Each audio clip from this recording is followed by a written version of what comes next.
you, Ashley, and thank you for inviting me here to speak, and thank you to the audience for listening to what I have to say. The first sight a visitor would see when entering Philadelphia from the west in 1815 was Paul Beck's Shop Tower. Located between Grace and Arch Streets on the banks of the Schuylkill River, where 30th Street Station is today, Beck's tower stood 176 feet tall and rose, according to one observer, like a ship's mast into the sky. Beck, a merchant of the first respectability, had built his shop tower during the height of the 1808 export embargo to diversify his business interests and to garner military contracts. Within the tower and others like it, this one happens to be on the other side of Philadelphia, laborers climbed the spiral staircase with lead bars secured to their backs.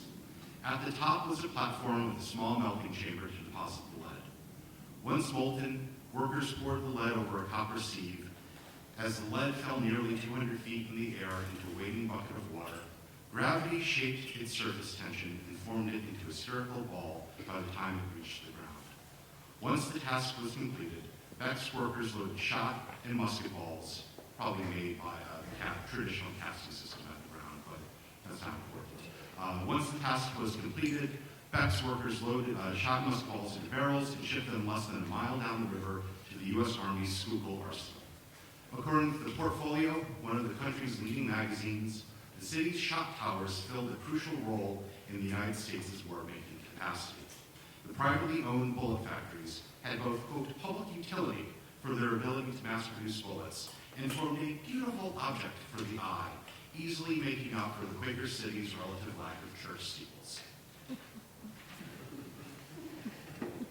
By 1812, Philadelphia was at the center of a nationwide industrializing economy that had a special focus on the production of military goods.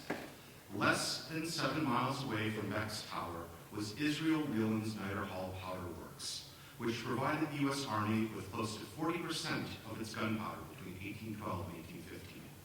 Whelan's chief competitor, E.I. DuPont de Nemours and Company, still around, the firm that had introduced modern gunpowder manufacturing techniques to the United States in 1802, was also close to Philadelphia and provided the Army with the same amount of powder. Some 80 miles to the north, the Henry family's arms factory used power from Bushkill Creek to produce muskets for the Army and militia, as well as special repeating guns for the Navy and Pennsylvania State Militia. From the locus in Philadelphia, ties between the government and contractors stretched across the country. In New England, private firms such as Eli Whitney's Arms Factory, just one among many, and the public institutions of the Springfield Armory, here today, and the Charlestown Navy Yard supplied the government with the instruments of war. In Virginia, the National Armory at Harper's Ferry and the State Manufactory of Arms in Richmond relied upon locally sourced supplies of wood and steel to produce muskets and rifles for the Army and militia.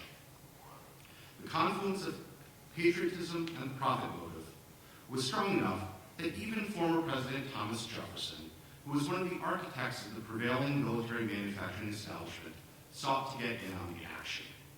Overseeing a nailery and a textile mill during his retirement at Monticello, Jefferson speculated that with only a modest investment, he could turn his property at the Natural Bridge into a shot tower, like those in Philadelphia.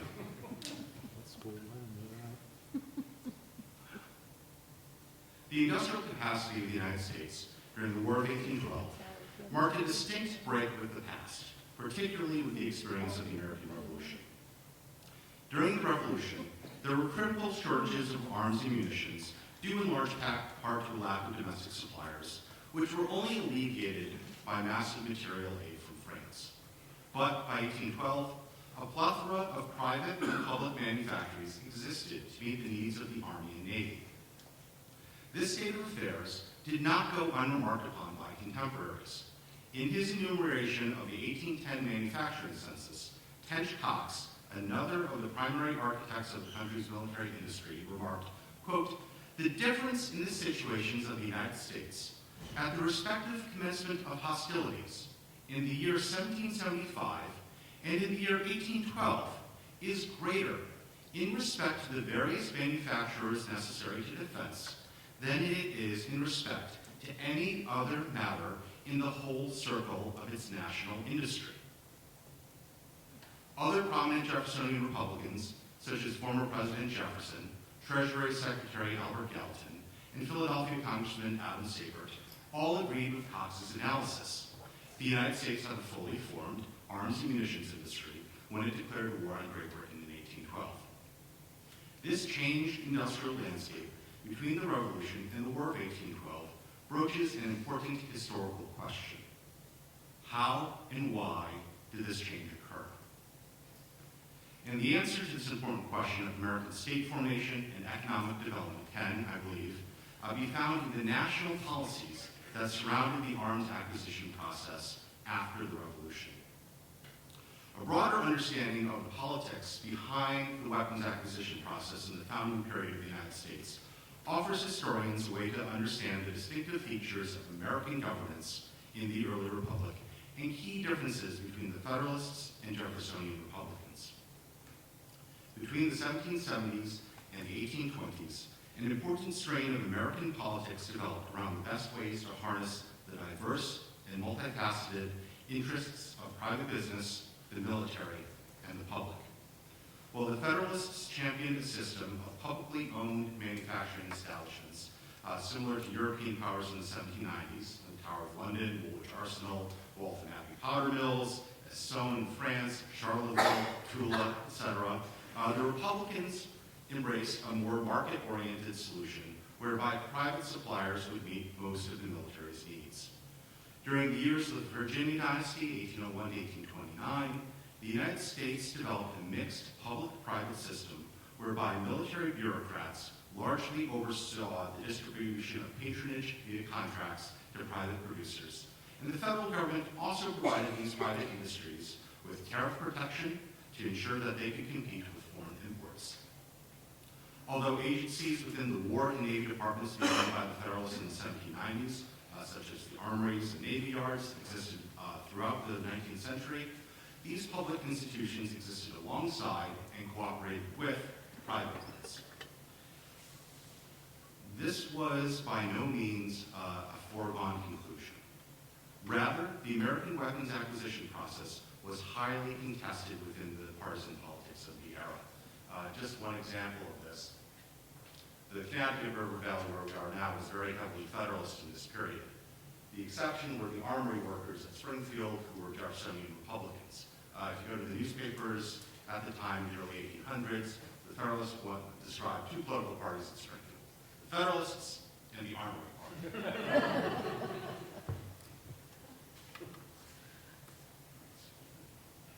The American Revolution had presented a number of problems associated with the lack of a well-developed armaments industry, from battlefield defeats to questions of local, state, and national taxation.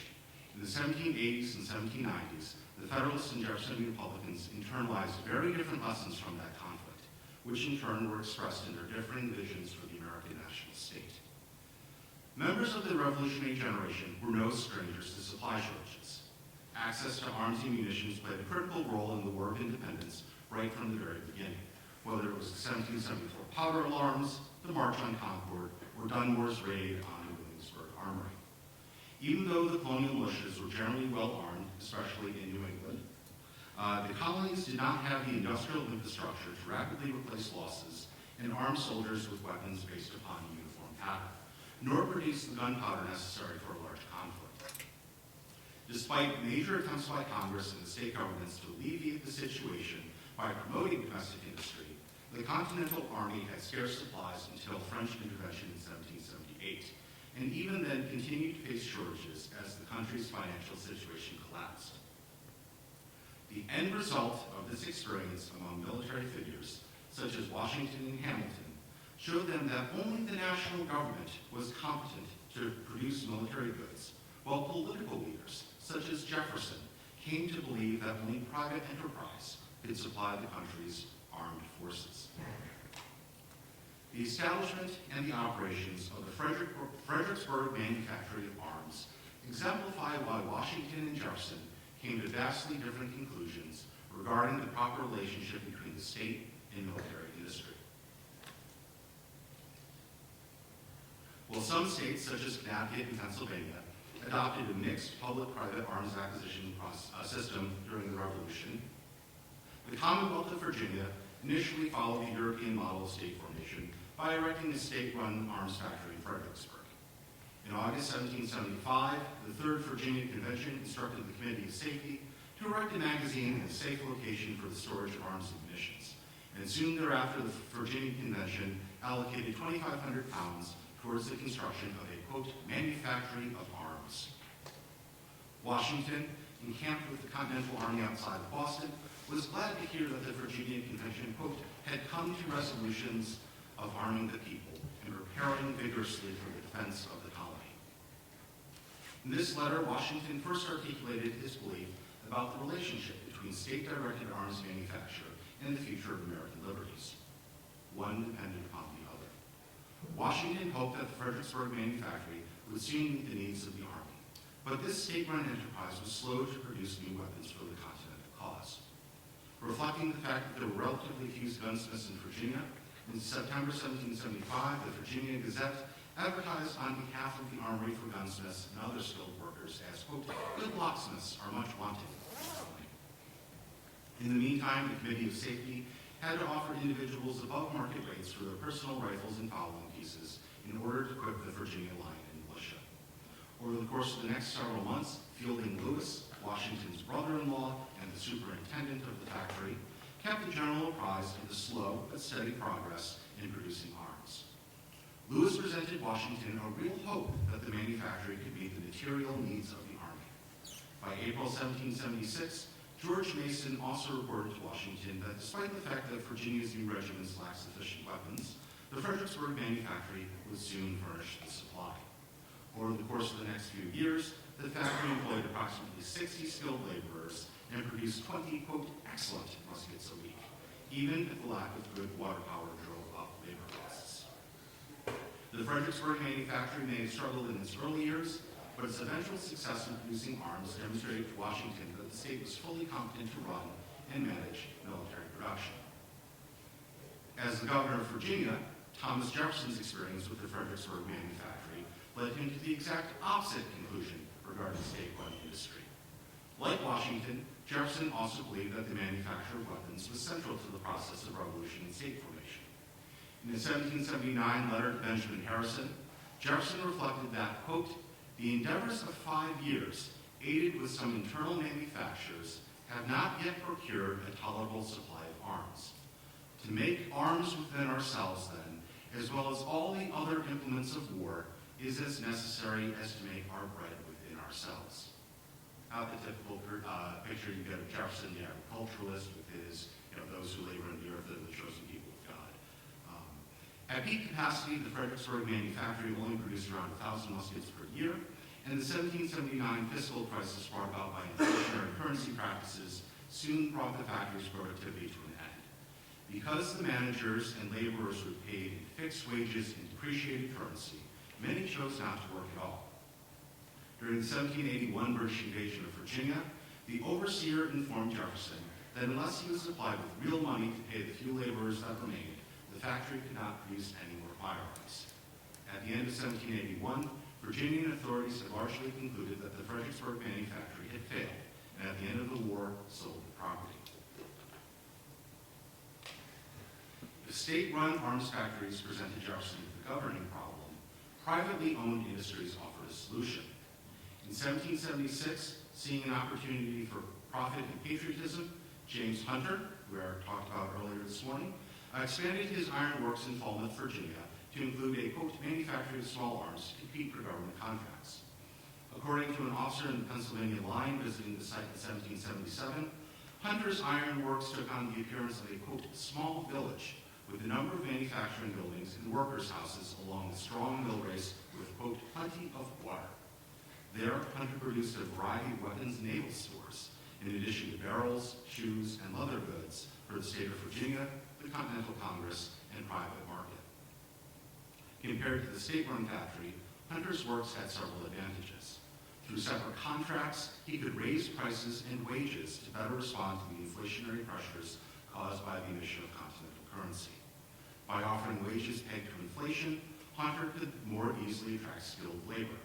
often at the expense of the nearby state-run armory. Hunter's factory did face one critical problem in the production of weapons. His workers, unlike those at the armory, were not exempted from serving in the Virginia militia. During the British invasions of Virginia, Hunter's workers were all drafted into the state militia, stopping the production of cavalry, swords, and muskets. Unlike the problems of production at Fredericksburg, Hunter offered the state a solution that would not drain its financial resources.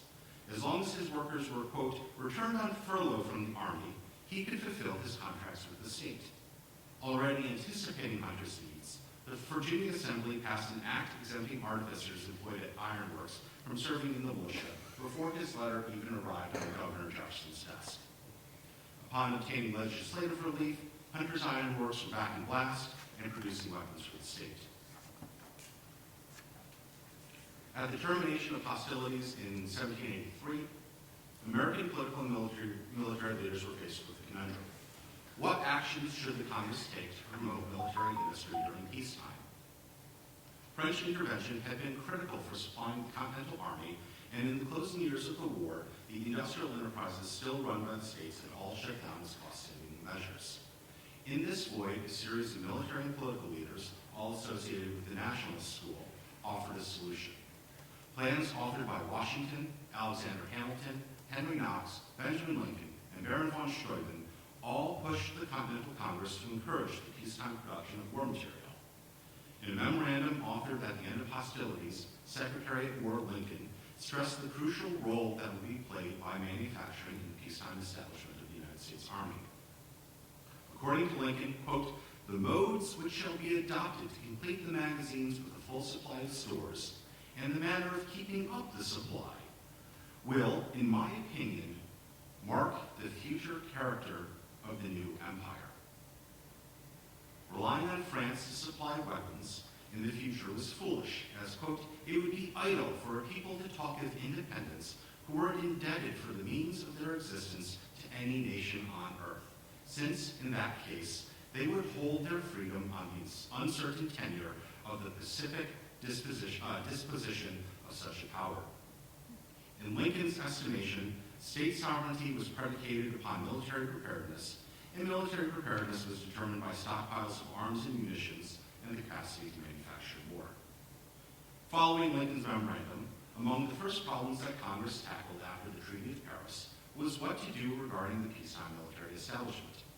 Alexander Hamilton, chairing the Congressional Committee tasked with finding an answer to this problem, sought advice from Washington, Lincoln, and others on what to include in his report. Washington's reply, the 1783 Sentiments on the Peace Establishment, has long been a fixture of the scholarship on the early U.S. military and has principally been used to show how militia reform and manpower mobilization were the key elements of the Federalist State Building Program. Largely unremarked upon is the extent to which Washington envisioned a national state with control over military production. In the report, Washington laid out 4 goals: a standing army to protect the frontier, a well-organized militia, arsenals to store military goods, and military academies to train engineers, artillerists, and provide artisanal training for, quote, manufactories of some kinds of military stores. Such state-run industries capable of manufacturing military goods were essential if the United States were to maintain their, quote, sovereignty and independence in a world perpetually at war. If Washington offered a broad overview of the necessity of arsenals and armories, Hamilton took that plan and radically expanded it to present an all-encompassing, comprehensive vision for state-run military manufacturing. General theme in Alexander Hamilton's life. Like Lincoln and Washington, Hamilton emphasized the necessity of war material for the security of the republic. Quote, every country, he explained, ought to endeavor to have within itself all the means essential to its own preservation.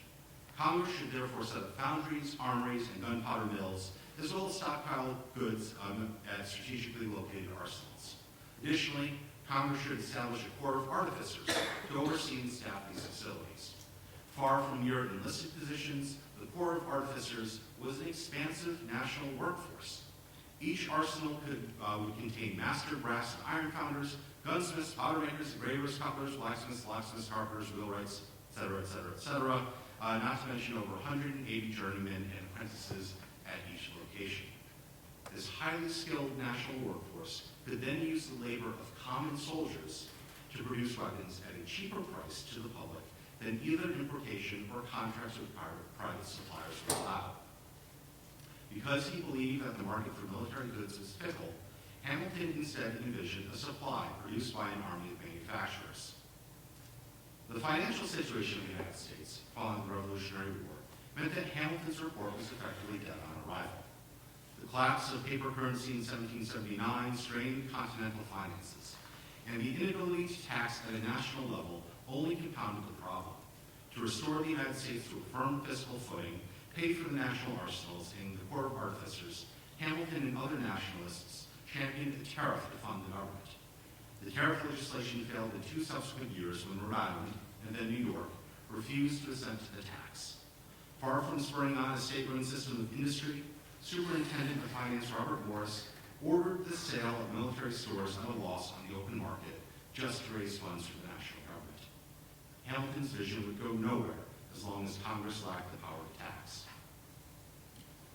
The U.S. Constitution addressed the concerns of the nationalists by providing the United States government with the institutional framework for a fiscal military state. The fiscal aspects of the compact were quite clear. In 1789, Congress passed a tariff and began the servicing of the national debt from the war. Other than adopting the Confederation Army and establishing the Department of War, the path forward on the military side of the fiscal military ledger was less clear.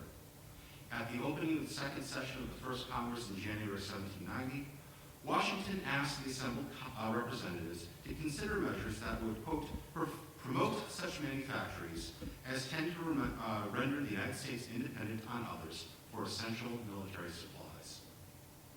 The next day, the House asked Treasury Secretary Alexander Hamilton to prepare a report on how to render the United States self-sufficient, and this request would ultimately lead to Hamilton's report on manufacturers, the third of his major policy papers. While Hamilton's various reports on public credit developed a fiscal program for the United States, the report on manufacturers spelled out the Treasury Secretary's plans to establish state-run military industry. In constructing the report on manufacturers, Hamilton first turned to his subordinate, Tench Cox, the Assistant Secretary of the Treasury. During the 1780s, Cox, an arms merchant and promoter of American industry, had arrived at roughly the same conclusions as Thomas Jefferson regarding the preference for private contracting as opposed to public ownership. In order to create a national market for American-produced military goods, Cox proposed protective tariffs, prohibition on critical imports, and abolition of the duties on the coastal trade, government-assisted internal improvements, and direct loans and land grants to manufacturing entrepreneurs to aid in capital creation. For Cox, privately owned American manufacturers would supply or should supply the United States with weapons in a time of war. Because of the elastic shifts in supply and demand during periods of peace, the government would, however, have to step in and encourage private producers through favorable contracts and a protected marketplace. Hamilton mostly rejected Cox's suggestions out of hand and included his own favorite policies in the report submitted to Congress in December 1791.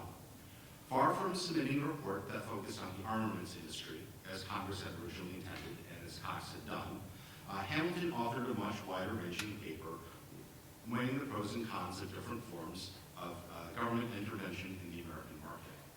But the report on manufacturers did include 4 key provisions that reflected his earlier 1783 committee report on the military peace establishment. First, Hamilton addressed the fact that even though the arms industry had flourished during the Revolution, during the 1780s it, quote, diminished for want of demand. Second, the industry was so essential for national security that, quote, every nation ought to endeavor to possess within itself all the essential elements of national supply. Third, Congress should remember the experience of the Revolution when the Continental Army mostly relied on the private contract system. Quote, the extreme embarrassments of the United States during the late war from incapacity of supplying themselves are still a matter of keen recollection. A future war might be expected again to exemplify the mischiefs and dangers of the situation to which that incapacity is still in too great a degree applicable, unless changed by timely and vigorous exertion. To effect this change as fast as shall be prudent merits all the attention and all the zeal of our public councils. 'Tis the next great work to be accomplished. Finally, Hamilton ought to suggest a solution: create nationally owned factories. According to Hamilton, the armaments industry was too important for the security of the country to leave in the hands of private contractors. Support for domestic producers of firearms through contracts could work in the short run. In the long run, though, the federal government would have to create its own armories that would operate in peacetime in order to ensure a steady supply during the war. Hamilton then asked Congress, quote, whether manufacturers of all the necessary weapons of war ought not to be established on account of the government itself. Such establishments are agreeable to the usual practice of nations, and that practice seems founded on sufficient reason. Hamilton's rationale was that government simply could not trust private producers of military arms. Quote, there appears to be an improvidence in leaving these essential instruments of national defense to the casual speculations of individual adventure, a resource which can less be relied upon in this case than in most others.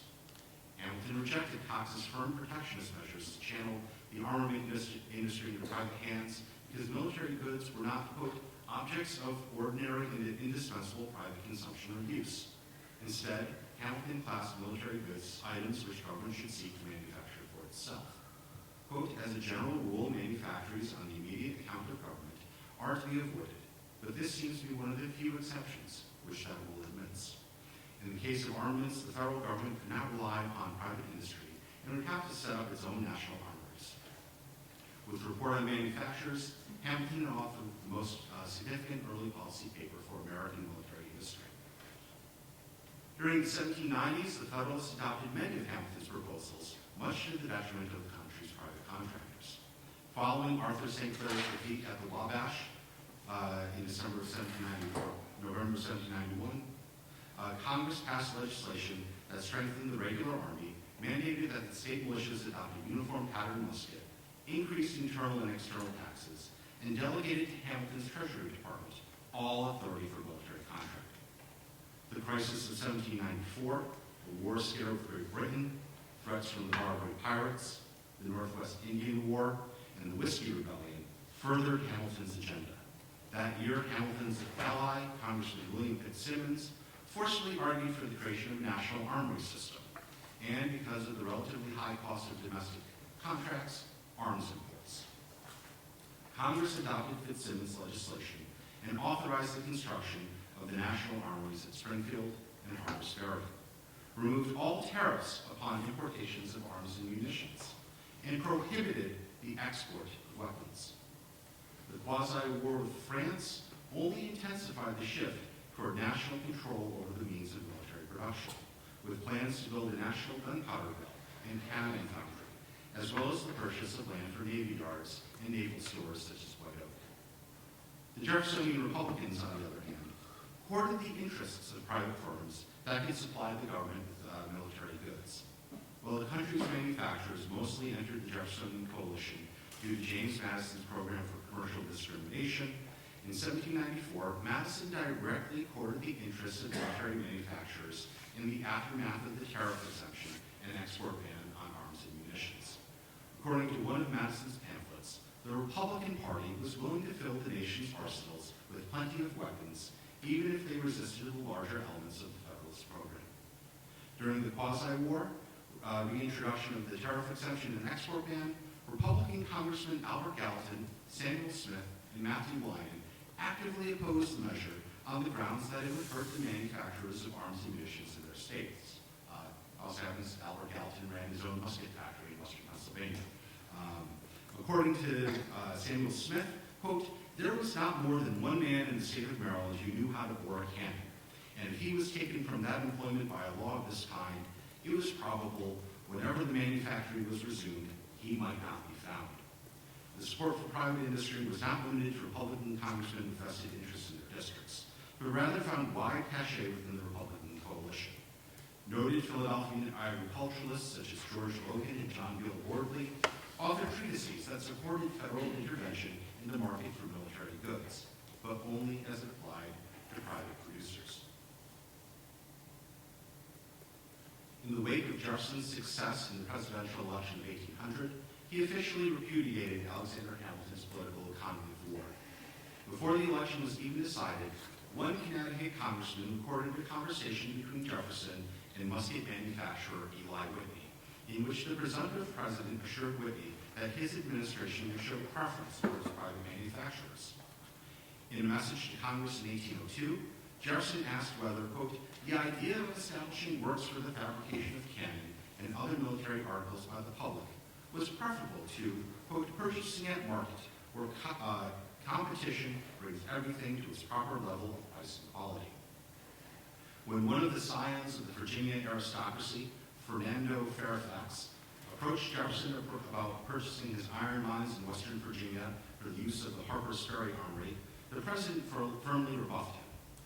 Our principle on that subject is that it is better for the public to procure at the common market whatever the market can supply, because there it is by competition kept up in its quality and reduced to its minimum price. The public can buy their silver guns cheaper than they can make iron ones. As therefore private individuals can furnish cannon, shot, etc., we shall never attempt to make them, nor consequently meddle with mines, forges, or anything of that kind, to the superintendence of which the public functionaries are incompetent.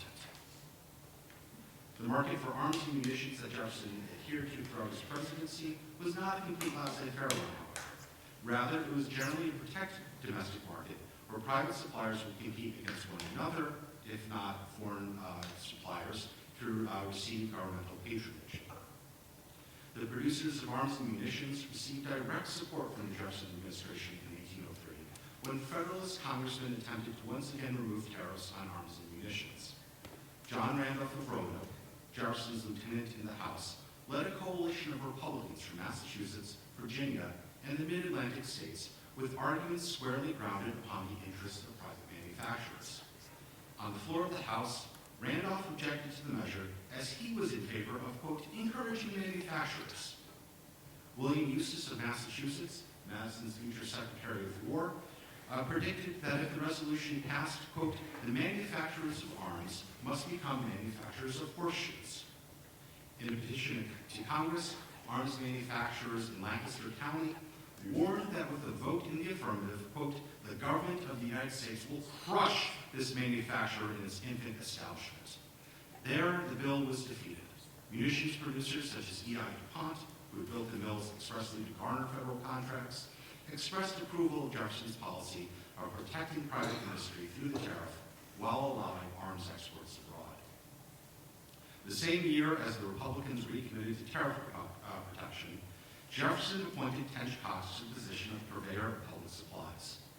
This position gave Coxe, one of the Republicans' primary theoreticians of peacetime war preparation, the power and responsibility to contract for all goods on behalf of the Army, a role of uncharacteristic power within the early Republic's limited structures of governments. As Treasury Secretary Gallatin commented, the position was prestigious as, quote, several $100,000 passed annually through his hands, a substantial portion of the War Department's annual budget. Coxe would soon be able to flex his newfound patronage in ways that were clearly based upon his draft in the Report on Manufactures. In 1807, the Chesapeake-Leopard affair propelled the country towards war with Great Britain. Increased military spending to meet the British threat, in conjunction with an export embargo, propelled the development of American military industry. Arming the mobilized militia was central to the Republicans' strategic vision. But, as Congress had pointed out the previous year, the militia still lacked sufficient armaments. Opening the debate on the issue, John Randolph asked, in reprisal of his role from the 1803 tariff debate, what manufacturer were the United States more interested in cherishing and extending than the manufacture of arms for the public defense, for arming the whole body of the militia? With sufficient expenditures, Randolph estimated that private industry, working in conjunction with the national armories, could arm the citizenry within 5 or 6 years. The 1808 Act armed the militia, which would become the nucleus of the civilian marksmanship program, which still exists today, quickly sailed through the Republican-dominated Congress and was signed by Jefferson. The law granted Coxe a standing appropriation of $200,000 per year to spend on arms contracts. Without delay, Cox entered into agreements with nearly 20 firms with varying degrees of success. Although Northern representatives fretted that they were subsidizing states that had not adequately armed their own militias, Cox's contracts disproportionately benefited manufacturers in Pennsylvania and New England. While Eli Whitney was already doing brisk business with the federal government in several states, Cox's contract spurred the competition. A $6,450 interest-free loan from the federal government allowed Stephen Jenks of Providence, Rhode Island, to build, quote, a convenient shop 30 feet by 40 feet, 4 stories high, including the lower room where the boring and grinding of barrels is done. Their boring machine bores 6 barrels at a time. They have 2 forging shops which go by water with hammers convenient for drawing scalps and to weld barrels with, and one another wheel which carries 2 grindstones convenient for grinding mountings and bayonets, all standing on a good mill privilege and a durable stream of water. With the assistance of the federal government, Jenks had built a modern, mechanized arms factory. He incorporated new technologies such as trip hammers, which allowed for stronger welds on gun barrels, and sped up production time over the traditional craft approach. Federal patronage for private suppliers through favorable contracts and tariff support was key to Jenks' success. In his retirement in 1810, Jefferson boasted about the success of his policies towards private military manufacturing, which James Madison largely continued. From the moment that the affair of the Chesapeake rendered the prospect of war imminent, every faculty was exerted to be prepared for it, and I think I may venture to solace you with the assurance that we are in a good degree prepared. Military stores for many campaigns are on hand, all the necessary articles, sulfur accepted, and the art of preparing them among ourselves abundantly.